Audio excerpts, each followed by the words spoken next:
ito. Mga tao sa naan.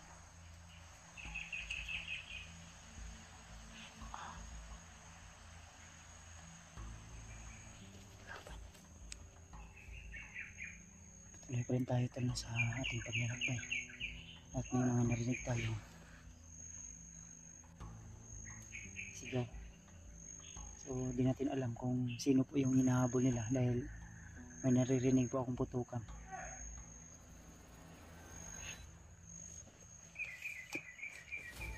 Pero patuloy lang tayo ito.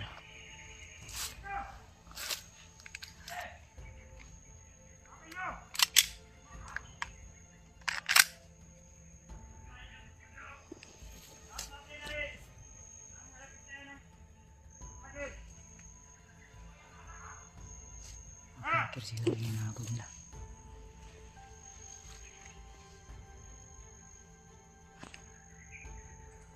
Ano yun? Yan na yung sakuan. Okay.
Unahan.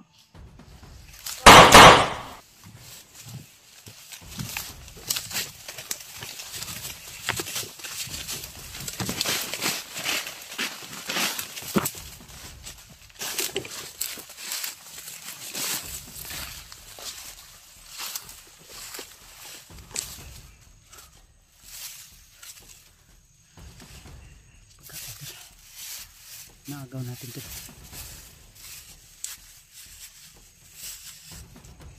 Ayun o.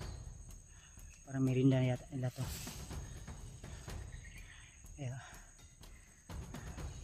bitbit ng isang bandido kanina ito. Natapon. Sayang din naman kung hindi natin kakainin. Isa kasunod.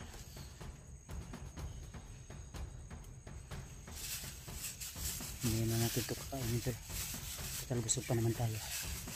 Dahil may nakain tayong bunga ng putas kanina. Save lang natin to para mamaya.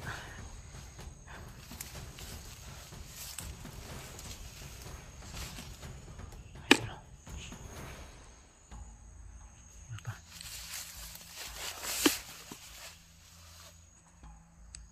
Sunahan.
Yung papatayin dahil baka magsumbong yan sa mga kasamahan nila. Hanapin natin dito yun ngayon.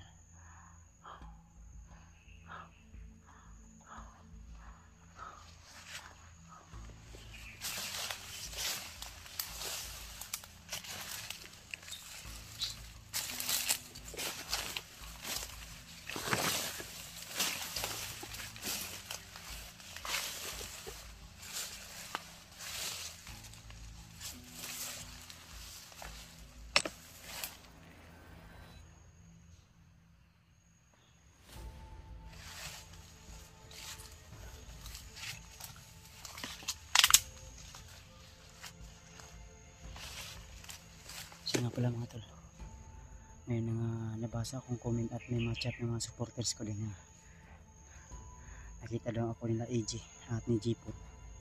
Ang problema ay di ko sila napansin gawa ng sobrang lakas ng ulan.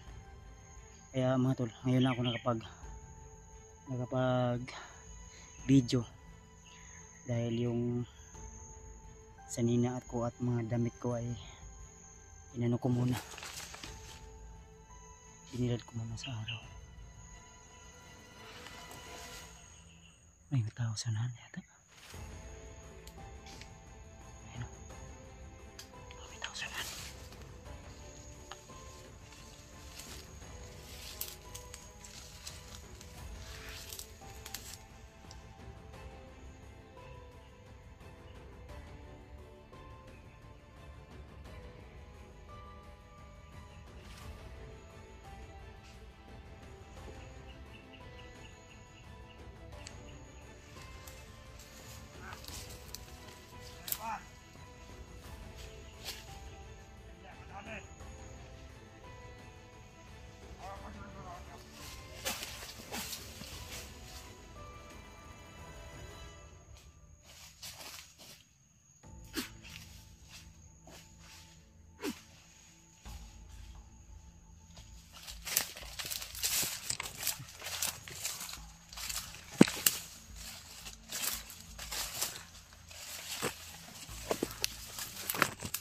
Ito na nga ba may tao sa na?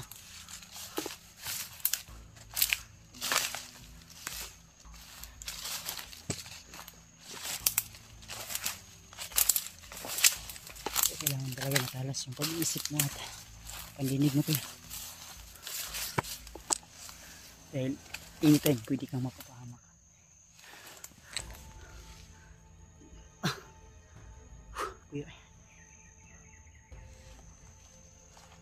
Buti na napansin natin agad na may paparating. Hindi ko alam kung anong oras na yun, pero kailangan natin makahanap ng signal. Kami makontak tayo ng mga kasama natin.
Narinig akong busis.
Maging matalas yung pag-iisip at matalas yung mga mata at paninig.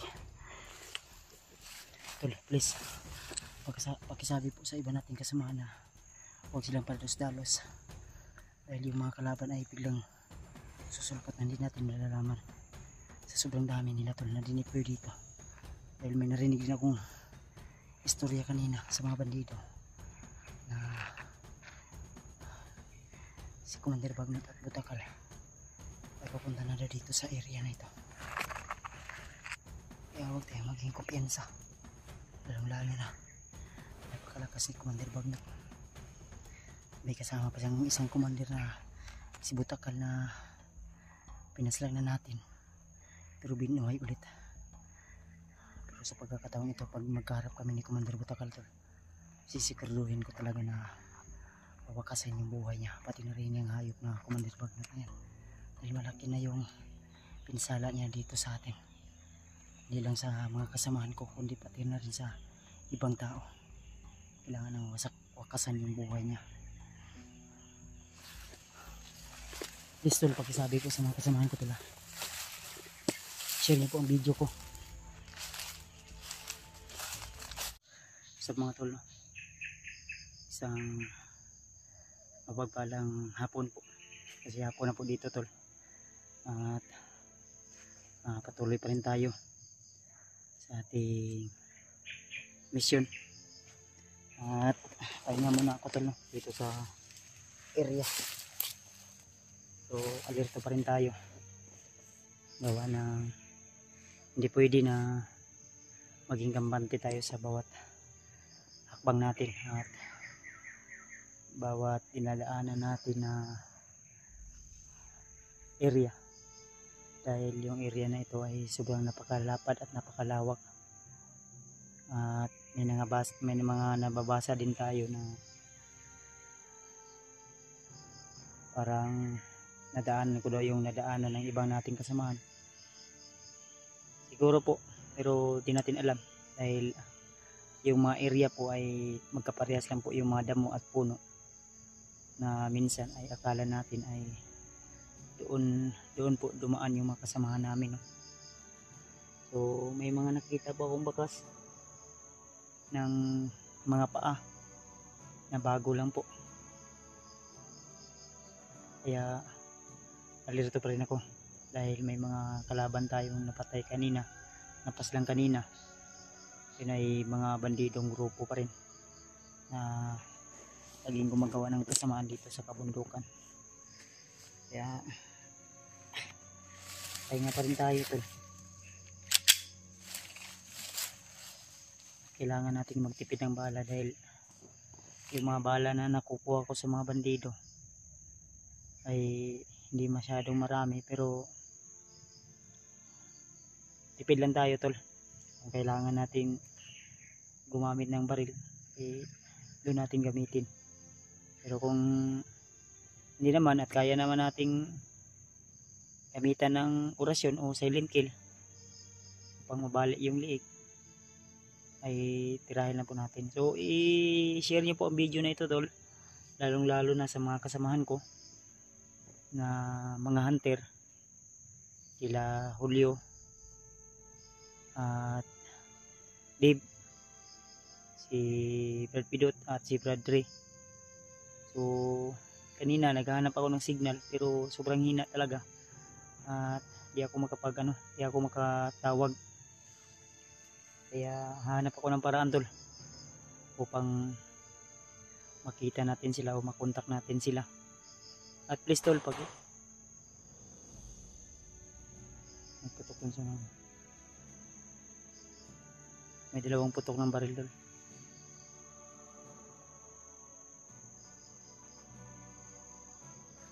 Dito bandaw, baka mga kasamahan natin yan. Then,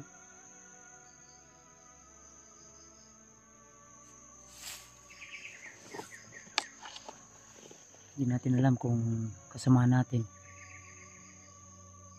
dahil si Rimart ay hinabol din ng mga bandido tol, at napakadami yung kalaban na humabol sa kanya dahil hinahabol talaga na makuha yung bandana. So shoutout nga pala sa inyong lahat mga tol, lalo na sa mga silent viewers natin at solid basher na mga patuloy pa rin na nagsusuporta. Kaya napakahirap man ang mga ginagawa namin dito sa bundok. Napakahirap man dahil tiniis namin yung pagod, gutom, uhaw. Tiniis yung lamig tuwing gabi at maraming lamok. Pero ang lahat ng ito tol ay hindi lang po para sa akin, para sa amin, hindi para sa mga kaibigan natin, mga taong di natin kilala pero nangangailangan ng tulong. Kaya wala tayong magawa kundi tiisin.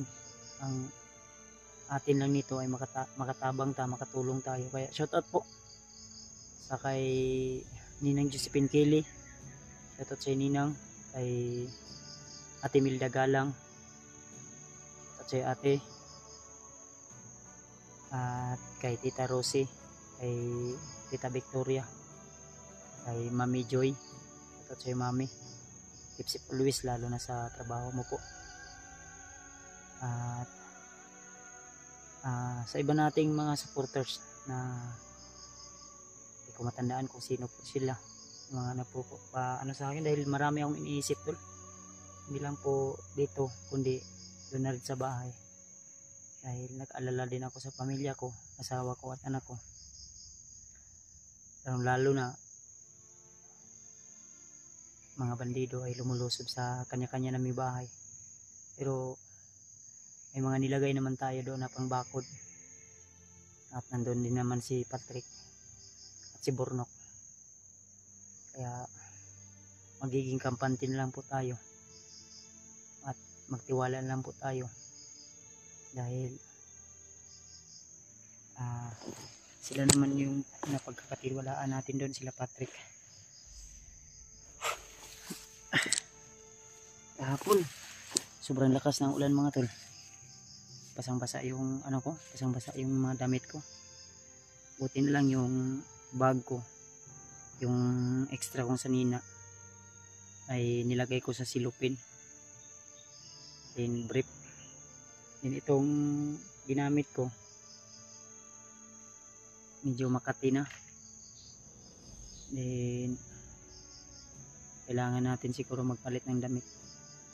Pero kung may madaanan akong ilog mamaya, siguro lalaban ko to. May extra naman ako ditong sabon, may dinala naman akong sabon dito, dahil kailangan ko din itong malabhan. Gawa lang, paulit-ulit na lang natin itong ginagamit at nababasa sa pawis. Kahapon sobrang basa ko nga kahapon, may boses ako naririnig to. Napupuyat talaga ako at napapagod talaga tol, pero lumalaban pa rin ako. Gawa ng ramdam ko po yung mga pagmamahal at pag-alala nyo sa akin. Pero asahan nyo tol, hindi ako magpapahuli sa kanila, at sana matagpuan din natin yung iba nating kasamahan. Hinahanap ko rin sila AG, sila Jipot, dahil sabi ng ibang supporters natin na nakita daw ako. Ang problema lang, di ko sila napansin gawa ng malakas yung ulan, at ang focus ko ay doon talaga sa kalaban. Kaya patawad po, pasensya po kung di ko sila napansin, dahil iba talaga tol kung nandito ka sa bundok at may kalaban ka talagang kaharap. Kailangan mo talaga mag-focus, dahil yung sa harapan mo hindi lang yun ang nandoon, may sa likod din. So, gaya nito ngayon, habang nagsasalita ako sa inyo, tinatalasan ko pa rin yung pandinig ko, at parang may paket sa bundok na motor. Sana marinig ito, gumamit po kayo ng mga malalakas na headset. Ayun. Pero sa kabilang bundok yun siguro, kasi minsan may mga nakikita akong parang dinadaanan ng mga motor. Maliit lang siya na daan tol, pero nadadaanan ng motor, maliit lang siya na daan. Ayun, sa banda parang doon.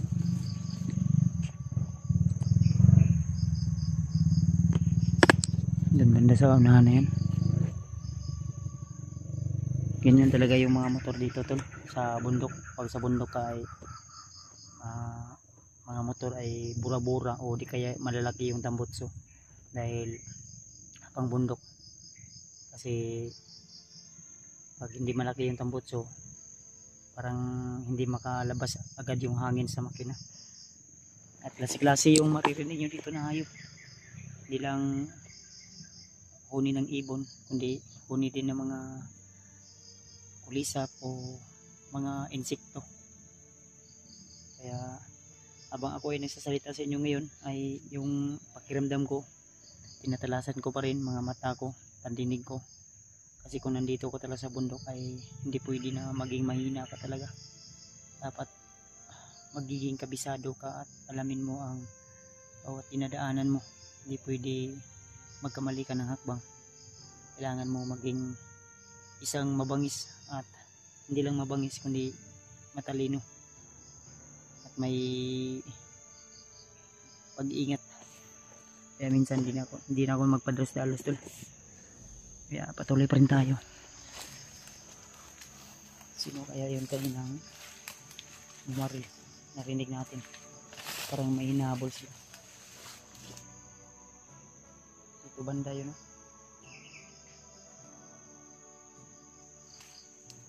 May tao sa nahan.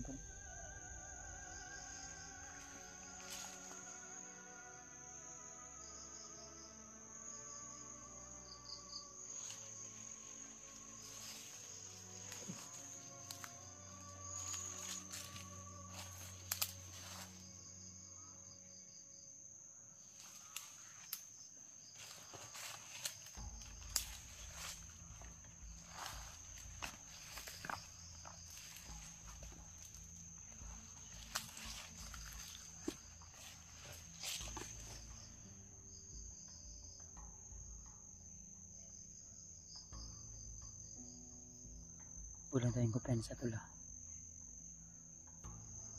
Dahil may kakaiba ko nararamdaman.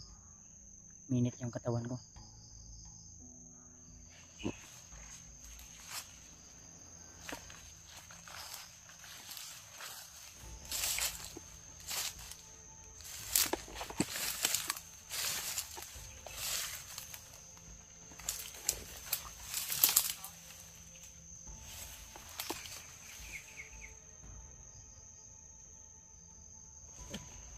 Tao sa nahan.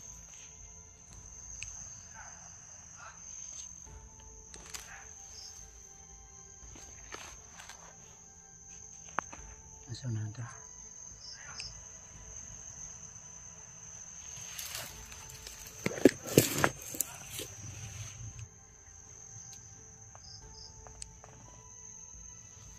Ito banda may dumaan. Hindi ko lang talaga nakuha na ng kamera talaga.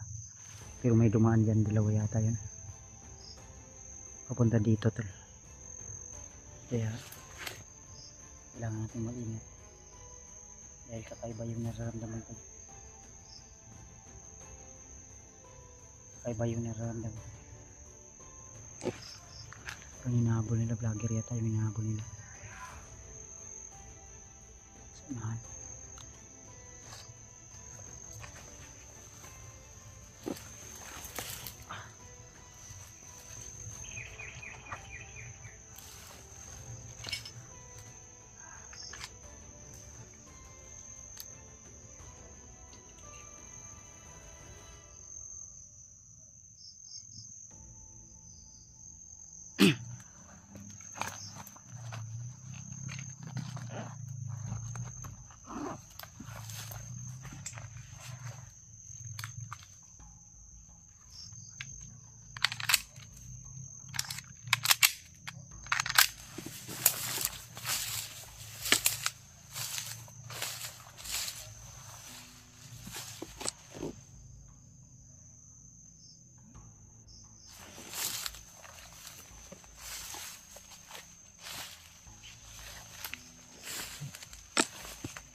boses tol. Wala bigla yung mga boses.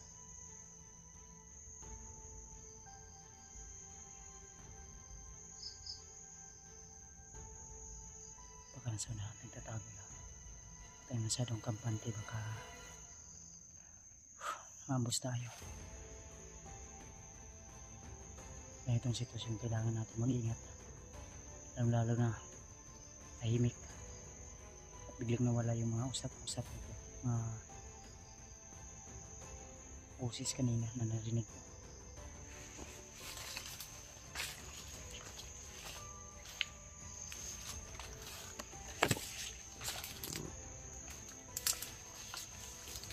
Yung kanina siguro na narinig ko.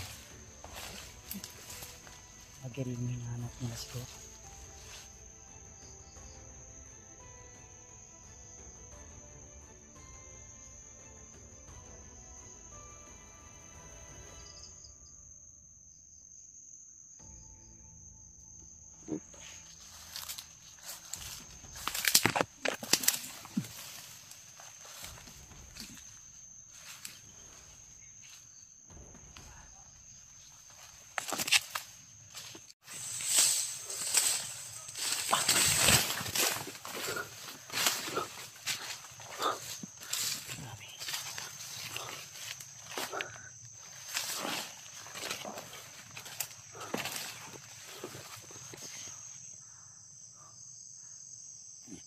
Grabe po yun.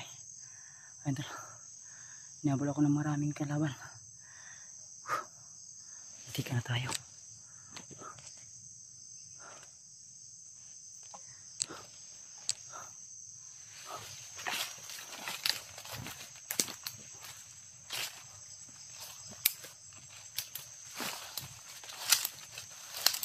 Ang tayo na magandang pwesto tol. Kung saan tayo makakapagpahinga.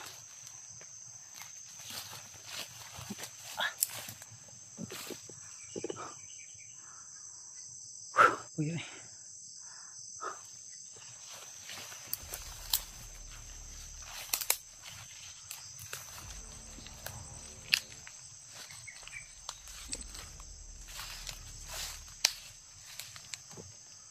May tao sa lahat.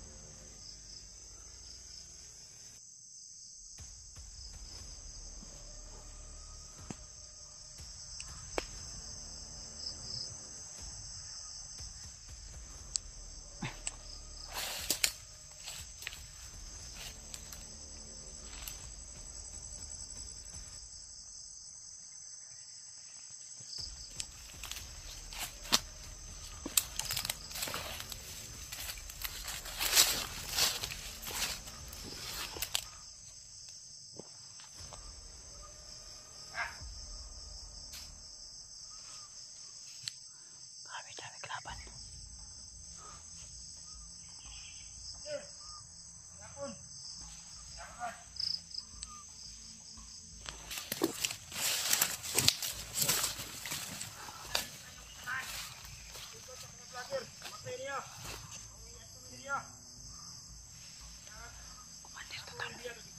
Komandir total.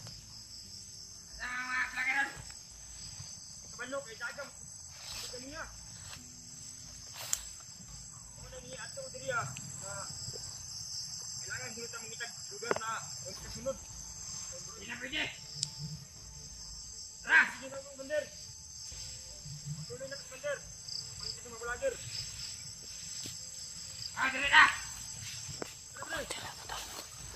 Sino kaya komandir to?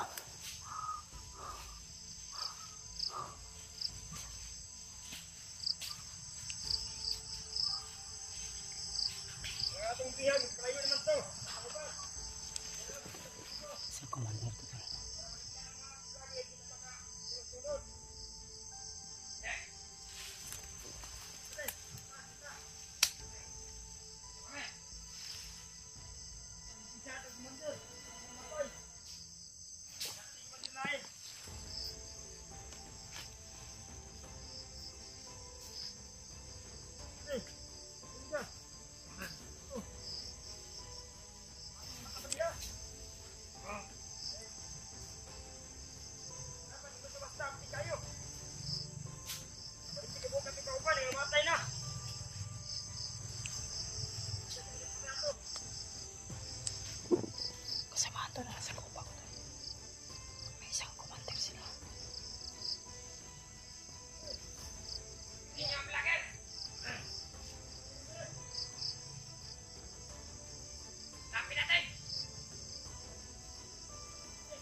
Commander Tutol.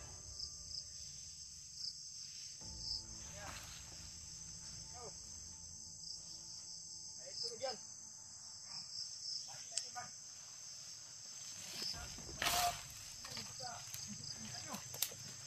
Ang hirap na.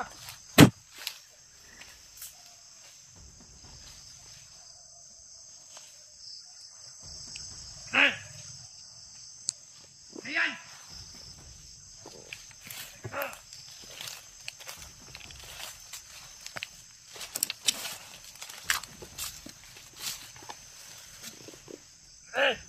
Ina! Matay ka rin sa kasama!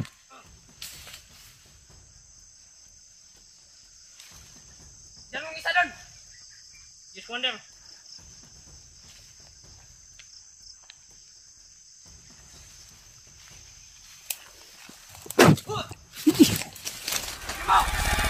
Commander! Ayop ka?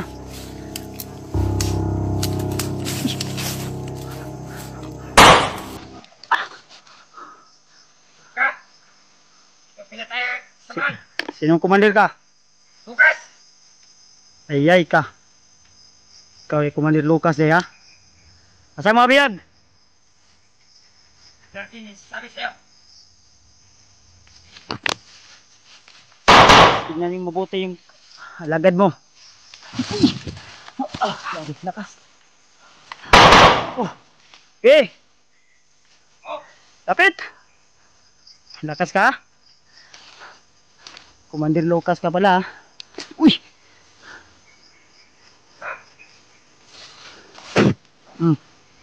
Okay. Asang biyag? Commander. Alam mo, Commander, kung magbago ka lang, Commander, Hindi ako magbabago! tutulungan ka namin. Tutulong! Commander Lucas pala, tutol. Kaya pala mainit yung katawan ko kanina. Ito pala yung nasa malapit ko kanina narinig ko. Commander, minahon ka ba? No! Relax lang. Mag-usap tayo. Ayun kita! Hindi tayo mga Pa- katawan! Paano ako mapapatay? Naubos ko nga na yung tauhan mong iba. Relax. Relax lang ba? Ayaw ka bala ka, Commander. Kung magbago ka lang, huwag mong sambahin yung mga demonyo. Demonyo! Mga sinasamba nyo, Panginoon nyo. Mga tol, dumistansya muna tayo, tol. Okay, huwag kang lumapit. Asan yung bidalang bihag? Wala kinasasabi sa'yo! Nasa na biyag! Commander, habang may oras ka pa. Sige na. Ang oras na! Hapon na ba? Gabiin na. Di hapon!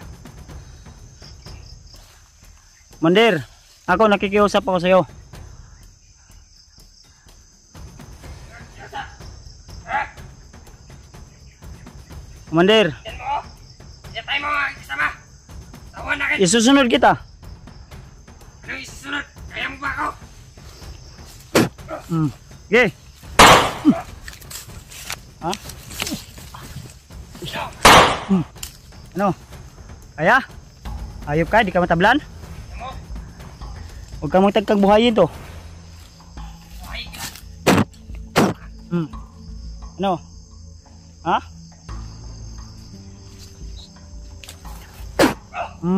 Okay. Ano? Uy! Lakas. No! Ha? Magtawag ka ng kasama. Na!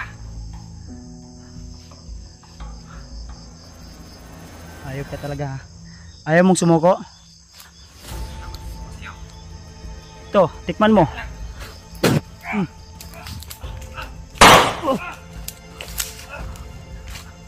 Okay.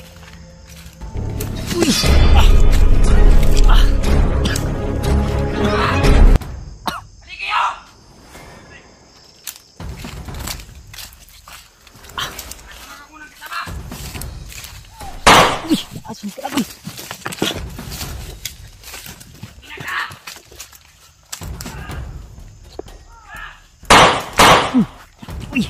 Ura, igo. Ano?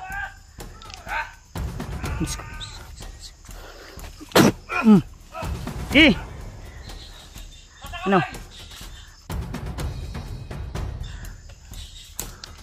Kayo ang masama.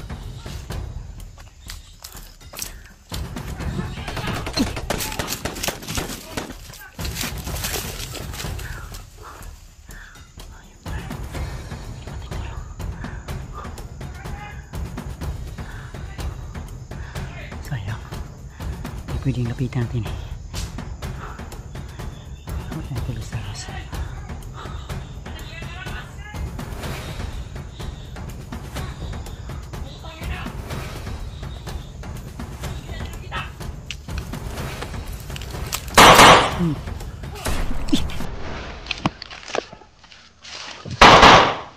Yay! Ano? Yung back up ha.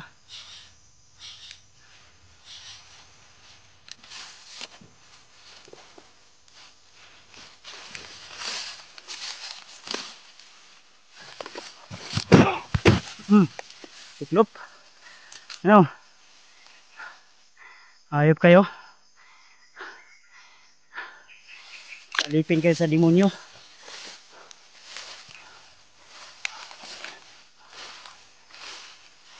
Kailangan natin mahanap yung hayop ng Lucas nito. Nasa kanya yung bihag. Sa tingin ko yung bihag na sinasabi nila, yun yung babae yata na bihag. Wala na ito dito. Dapat ba tuloy ito? Kumantin nila.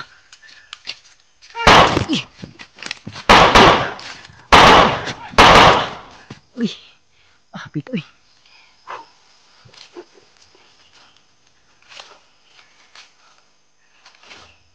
Diba? Ulag pa.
Marami sila. Malakas din pala yung Lucas na yun.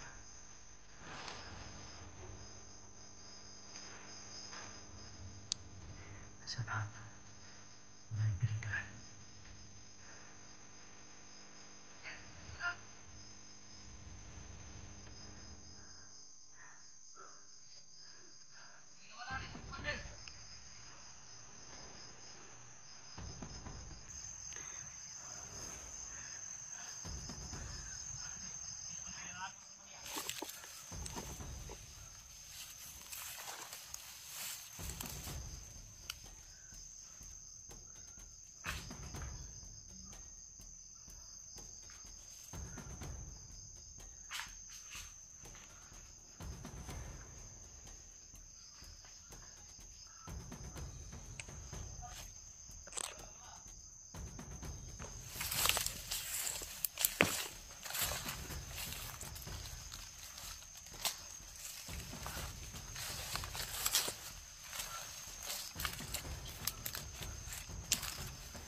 natatablan siya ng bala.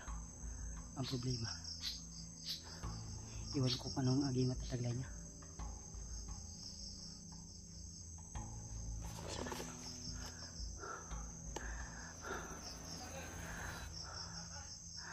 Ayan pa, may tao pa sana.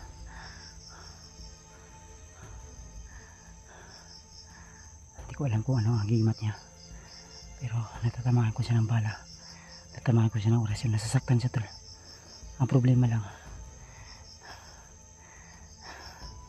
di tayo makalapit. Gawa ng may mga dipinsa din sa katawan na umiinit yung katawan ko. Kung di dumating yung kasamahan niya, panigurado makukuha ko yun. Yung pala yung Commander Lucas na sinasabi nila. Narinig ko kanina, may bihag sila na babae. Parang i-comment niyo po tol kung sino yung bihag nila na babae.